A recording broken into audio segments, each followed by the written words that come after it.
So when you talk about longitudinal dynamics, basically we are interested in two modes. First one is the short period, followed by Fugard. In the textbook, I think it's the Fugard which is discussed first, and then short period. So I'll also follow the same sequence. So I have few slides, just go through it. It just tells how Fugard oscillations can lead to fatal crashes. So the first one is C5. When flight controls got damaged, it resulted in Fugard oscillations, and somehow they crash landed, and quite a number of people died just because of Fugard. Then we have this Japan Airlines. Again, a hydraulic failure, no controls, Fugard, and then crashed and around 520 deaths.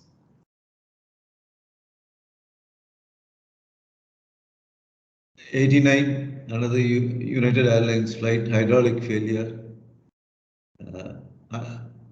crew unable to suppress the Fugard, and a lot of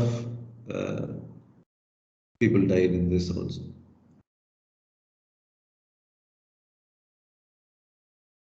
The most cited example of Fugard is the solar-powered aircraft.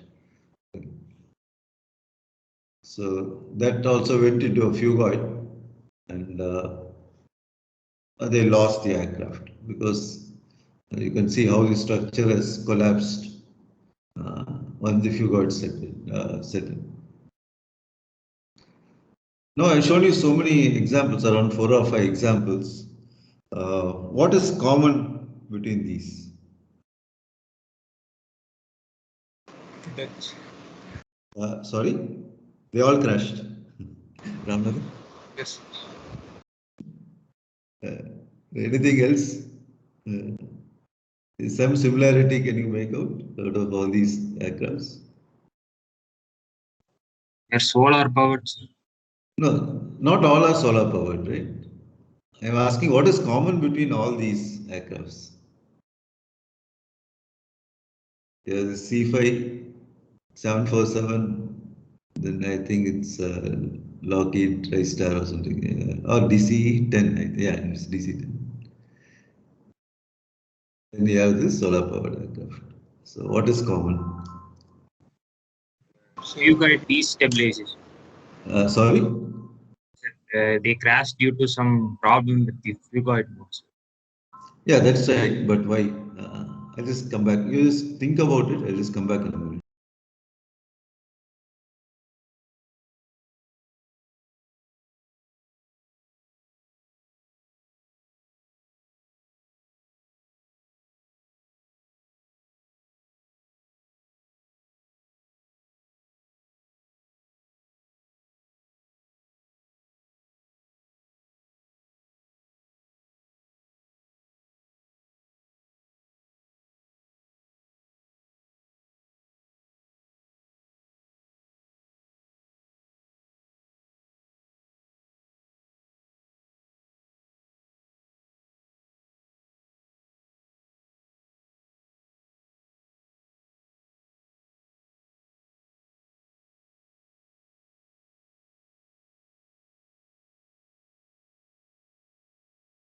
Anyone could make out the similarity?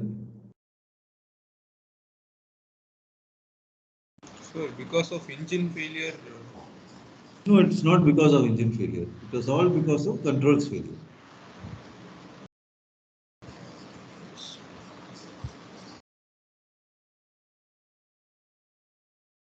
Sir, what I thought was maybe due to if there is engine present, then we can suppress this oscillation. No, with engine you can't do it. With thrust, what you are telling is with thrust can we suppress the oscillation? No. Yes.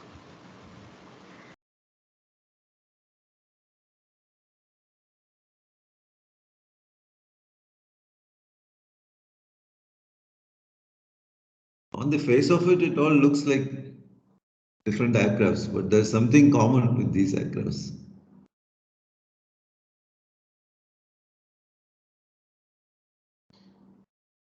Yeah, apart from some failure of controls, uh, as an aero designer, do you find something common?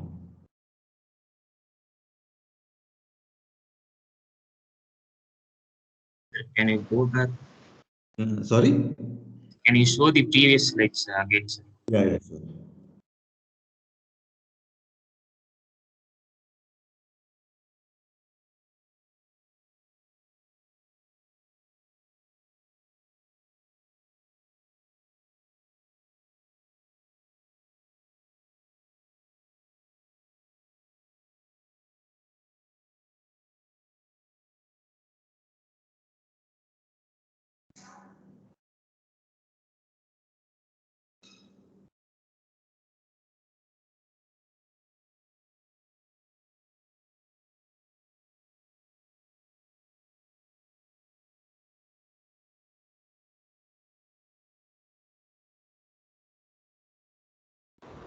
So the location of the engine, they're all down under the wing.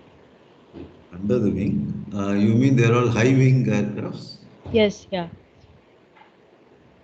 No, this is not high wing. Two PC-10 is low wings wing are is present. bottom. Yeah. 747 also it is a bottom wing. It's not high wing configuration. I mean, the position of the engine is similar in all of those? No. No? Okay. No. Like engine anyway will be mounted on like that only. Very few aircrafts will have it at the top.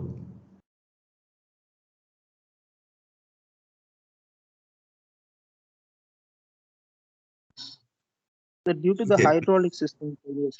Yeah, but this one is not hydraulic, right?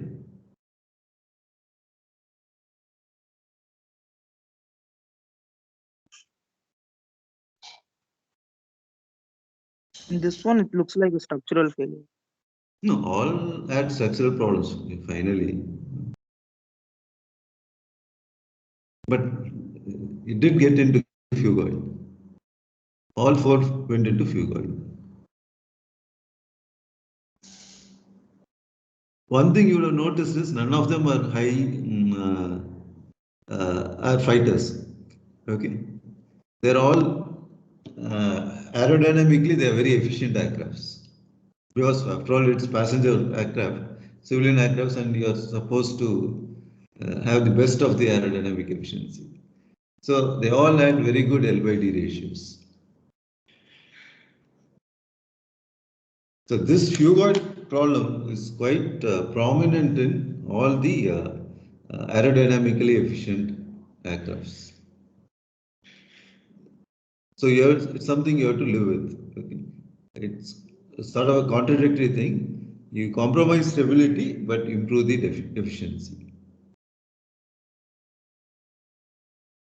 So what is this fugoid? Very simple way of understanding it.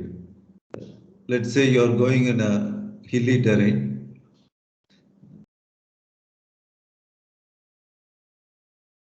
Supposed to be your car.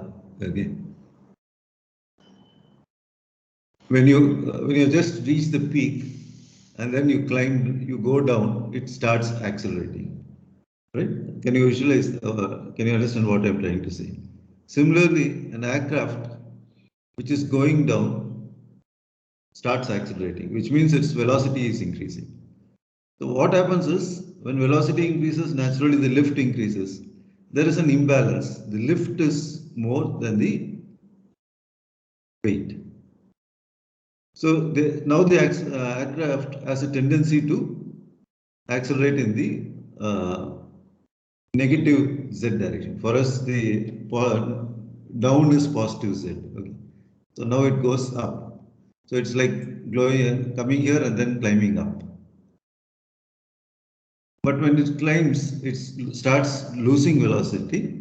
So the lift also reduces and then the whole thing continues. This cycle continues for some time and eventually gets damped it's like a second order system. It gets damped, and that damping is due to the drag. But what we do, so zeta is proportional to the drag. But unfortunately, what happens is whenever you design aircrafts so that the drag is less, which means the damping ratio is also less. That's why phugoid continues for such a long time. Whereas when we discuss about short period, I'll tell you why it gets damped so easily. So this is almost an undamped situation. The property of phugoid is the angle of attack remains constant, or you can always make that assumption that alpha is constant, but definitely there is a change in pitch attitude theta and velocity. So you look at this diagram carefully. So this is alpha. You look at the next point, again the alpha is same. And third, whenever it's going down also the alpha is same. So this particular phenomena has this property. When I talk about short period, I tell you what are the assumptions we can make. So typical phugoid motion, or even you could say longitudinal motion, will look something like this. So if you look at the top one, is the velocity u versus time. You find that it's a sustained oscillation. Okay? It keeps on going. Whereas if you look at pitch rate q, it's not that prominent. Okay? You look at the amplitude difference, it's not that prominent. Whereas theta, definitely there's a prominent variation. So depending on the mode, we can have these variables behaving in different way. And that basically comes, see, all I've seen the transfer function that comes because of the numerator. Denominator is same for all transfer functions, whereas it's the numerator which really changes. And we'll see how to get this numerator and denominator. Before that, it's basically for your interviews. It's something we should be very clear. Phugoid is lightly damped. Not only interview, even your gate exams, they'll keep asking questions quite often on phugoid and short period. It's a very low frequency oscillation. That is variation in the speed u, which results in a change in pitch attitude theta and height h. The basic assumption is alpha, or in that case indirectly w remains, w is the vertical velocity, remains constant. And the undamped natural frequency is in the order of 0.1 radians per second to 1 radian per second. So you can almost assume it to be an undamped phenomenon. This particular thing was actually studied by this Lanchester. You look at the date, it's 1908, okay? And this book is incidentally available on LibGen. Quite an interesting book. Like, he used all these gliders to come out to study this phenomena called phugoid. So what he used to do is just throw different gliders, see what is the oscillation frequency. Okay, somehow get this frequency. He didn't have all this high-speed camera and all this jing bang stuff. It was just perseverance and keen observation of experiments. So he was able to derive some expression which even today people are following it. And there was no 6 degree of freedom model and all those days. It was simple fundamentals. Now let's try to get some expression for this phugoid mode. Aircraft is in steady trim condition. Let's say it's level flight.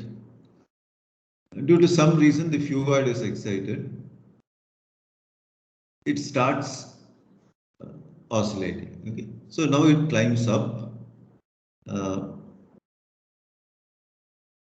and then followed by it's going to do this oscillations. Okay. So what I'm interested is a second order system, which will give me the natural frequency of fugue.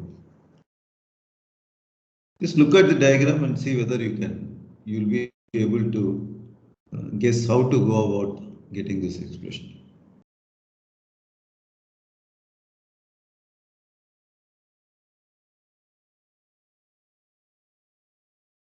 We'll assume that alpha is constant. Okay.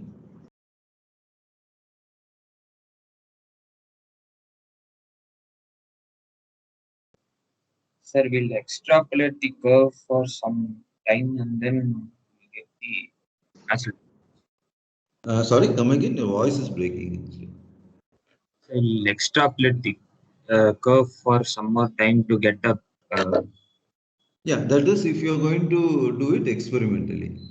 Yes. But right now I am having just two positions of the aircraft, 1 and 2. One is it is in equilibrium. It's a theoretical formulation. Okay, right now it's not experimental. And then second is the disturbed condition.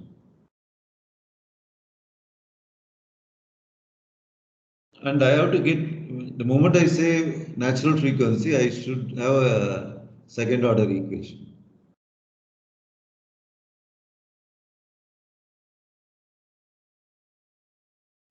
Sir, in the direction of velocity, we can write inertial equation. Which direction of velocity? Good, good. In the direction of velocity.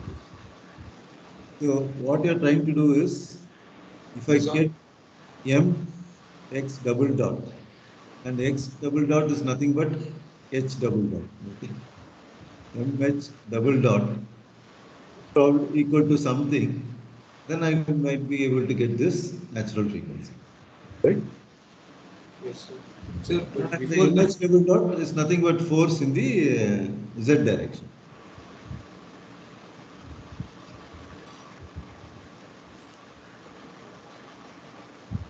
sir, one doubt.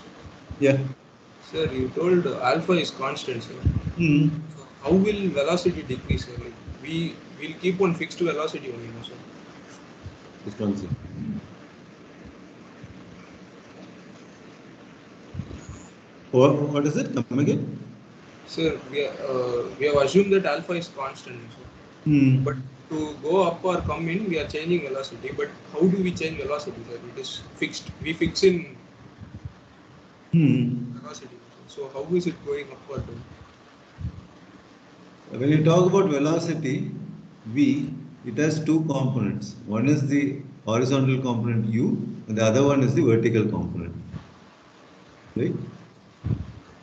Yes, sir. So v can change.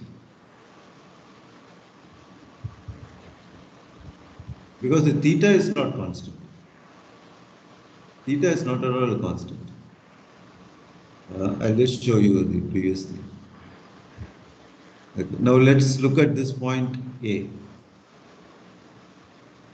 Theta is something like this. Okay. Now you look at B. This is the horizontal. Theta is again something like this. And now it has become negative. So theta keeps changing, but alpha is same.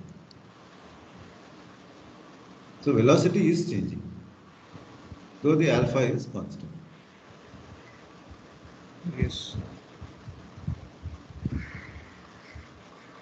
Okay. So we can make some very basic assumption that like energy is conserved. Okay. So initially, what is the energy? It's all kinetic energy. So half m v naught squared. Velocity is v naught. In the disturbed state, the velocity is v. So you have half mv squared, but it has gained some potential energy because height has changed. So mgh. We'll say that this is constant. Now you do some manipulation. You can eliminate m. I get v squared. Okay. Now let's look at the equilibrium state. Lift is equal to, lift is in this direction, weight is in this direction. So lift at equilibrium is half rho, but it's v naught squared, s times cl, normal equation for lift. and that is equal to the weight mg. When you talk about lift in the disturbed condition, now this velocity has changed to v squared, but we assume that it's small angle also. Okay, though it's cos theta, we will assume it to be small angle. So it is nothing but you substitute this in this, and you will get this L is equal to mg minus rho gh cl. Okay. Now we'll use this for getting the natural frequency. So what is mh double dot? Is the force in the z direction.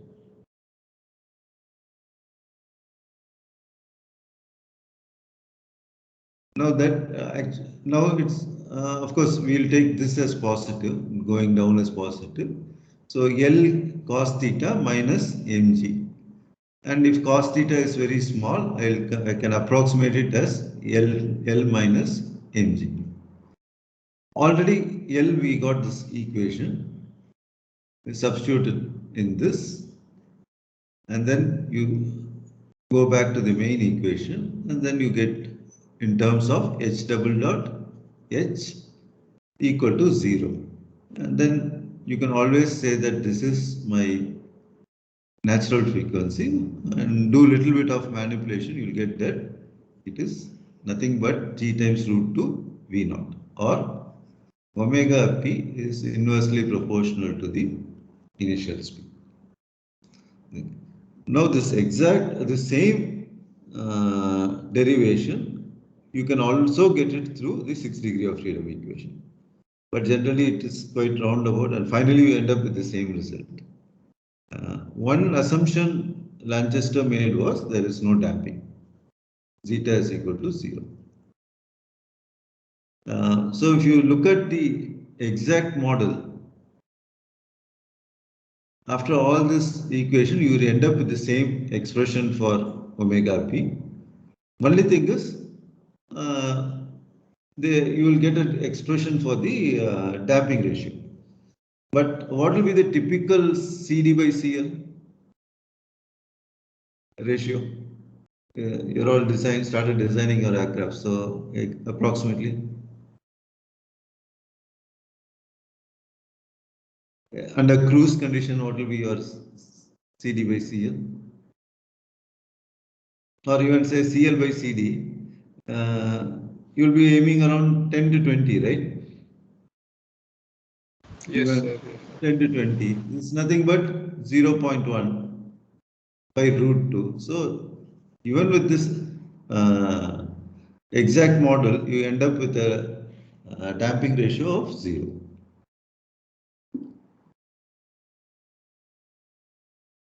Okay. So what is the inference? So again, for your gate questions, one is it's inversely proportional to the trim speed.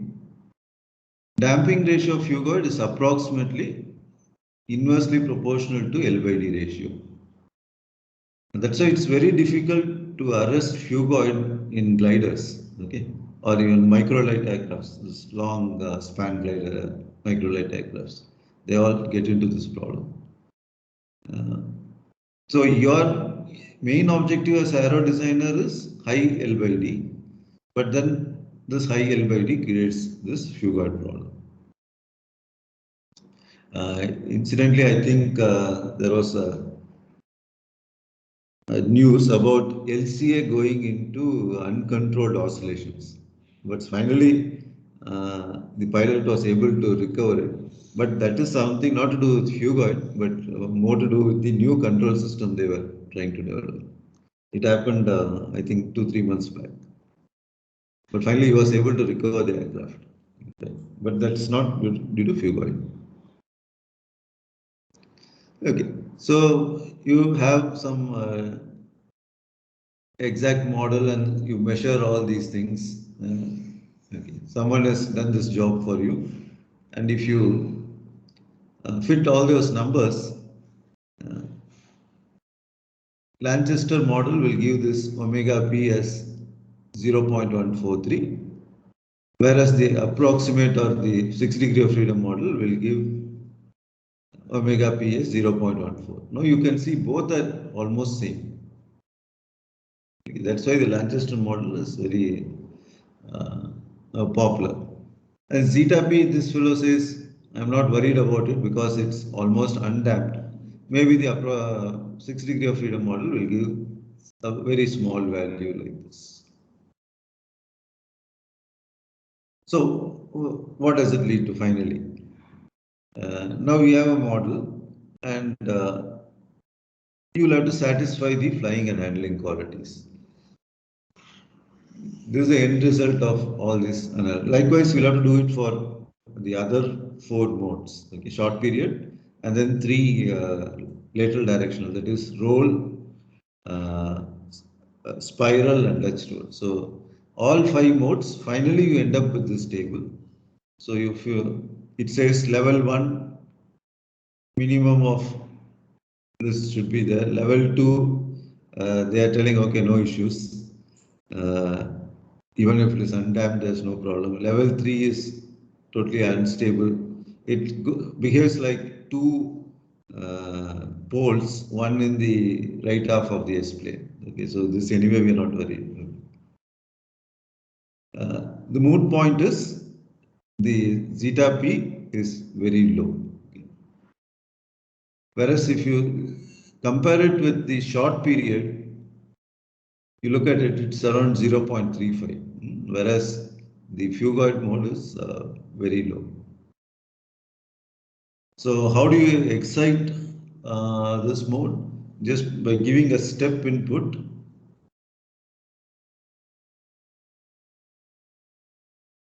Step input to the elevator. So this is the elevator. This excites the mode, and then you will see this change in velocity. Basically in u, okay, forward velocity. And physically you can see the height variation which is going on. If the flight simulator was working in our lab, we can always show you this phenomena on Cessna. Just give one step input and then leave the aircraft on its own. It will give you all this sort of oscillations, and you can actually visualize it.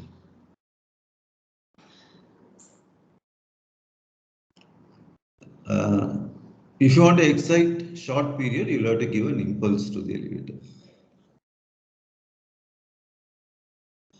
But there's nothing like when you give an input to the elevator, only phugoid will be excited. That's more of a theoretical concept. Both modes get excited. Only thing is you have to look at the right variables.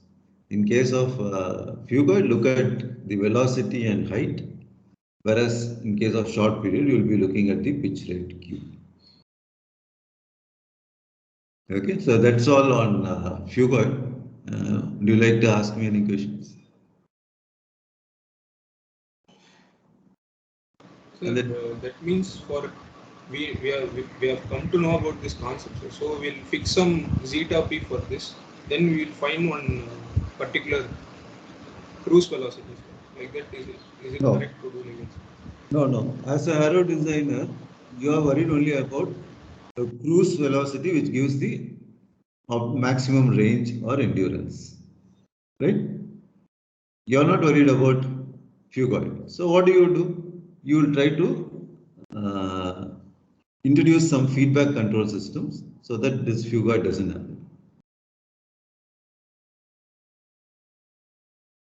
Getting it? You can't sacrifice efficiency for stability at the end of the day.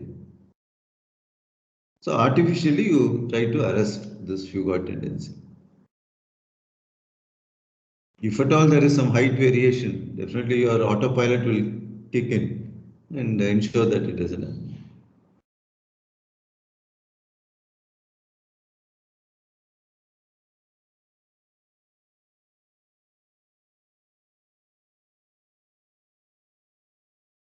But before the autopilots came in, maybe in 40s and all also you had good transport aircrafts. Okay, they also had very good L by D ratios. So then it's all piloting skills. They would have found it. You're skilled enough to arrest all those oscillations. In fact, the first few aircrafts are all gliders. Definitely, they would have got into all this stuff.